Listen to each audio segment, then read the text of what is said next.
Well, that was garbage. Alien Earth Episode 8 season finale. Just finished watching it, and boy, am I upset.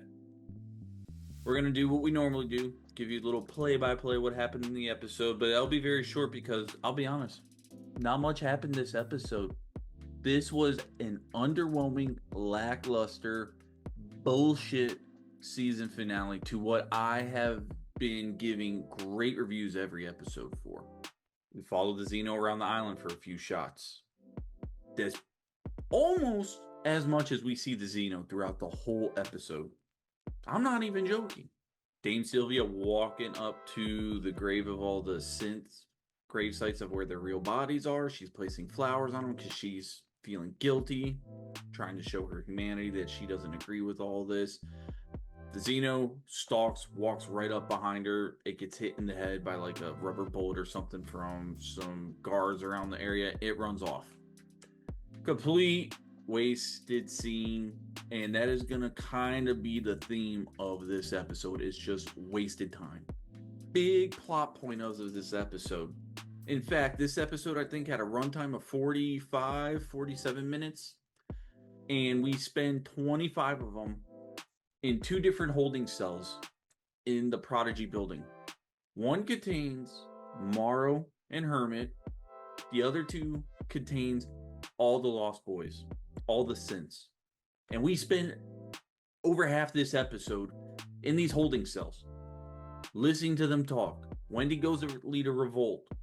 She wants all the synths to turn on Boy Cavalier and everybody else at Prodigy. She has a kind of a cool little go get 'em speech saying that they need to be afraid of us, not the other way around. Doesn't really go anywhere from there. They play hide and seek to try to scare, and they say that they're going to act like ghosts and scare everybody. There's a cool scene where they scare Boy Cavalier. We'll get into it here in a little bit. Over half this episode is spent listening to people talk in holding cells. Boy Cavalier sitting in his little office, watching everything go on, everything starting to go awry in the place. He's trying to talk to the T.O. Celis. He's trying to figure out who he's going to use for the T.O. Celis. He makes a joke. Well, not really a joke. At the guard that's, keeping watch for him and making sure he's safe. He's like, how do you like your eyes? Just, being the complete douchebag that he's been all season long. And then we cut back to when Wendy gives her speech about telling the synths to revolt. Curly's like, I'm the favorite. Wendy finally tells her, basically, in a nice way, be quiet. No, in the story, Peter Pan, Wendy is Peter Pan's favorite. She starts going through all this stuff, and then she gives her big, we need to turn on them, show them our power. We then cut to Morrow and Hermit talking, and this whole time, Wendy is kind of looking through the screens with her little, ability she's able to do by tapping into, the wires and the frequencies and everything. And she goes and releases Hermit and Morrow. And then we finally start getting somewhere with this episode. When Boy Cavalier comes to talk to the Lost Boys, though, it is a cool scene of how Wendy shows her power to scare him and freak him out, because he's talking to them, belittling them, and then Wendy just, while sitting there, just unlocks the door in front of him, showing that he's not in control. That was a cool scene. That's about as much cool factor that we get in this episode, though. There's not much else after that. It keeps continuing to be kind of a snooze fest throughout this episode. We then get to Boy Cavalier wants Hermit to be the host for the T.O. Celis. Adam gets Hermit to follow him because Hermit hasn't learned his lesson yet. Just continues to follow blindly because he's worried about his sister and himself. So I guess we can give that a pass. Adam brings him into the room where the T.O. Celis is. They have opened up the cage. The T.O. Celis comes out of the sheep. It tries to go attack Hermit while Hermit's defending himself. Wendy comes through, superhero pose, through the window to come save him. Adam, we figured he was a synth.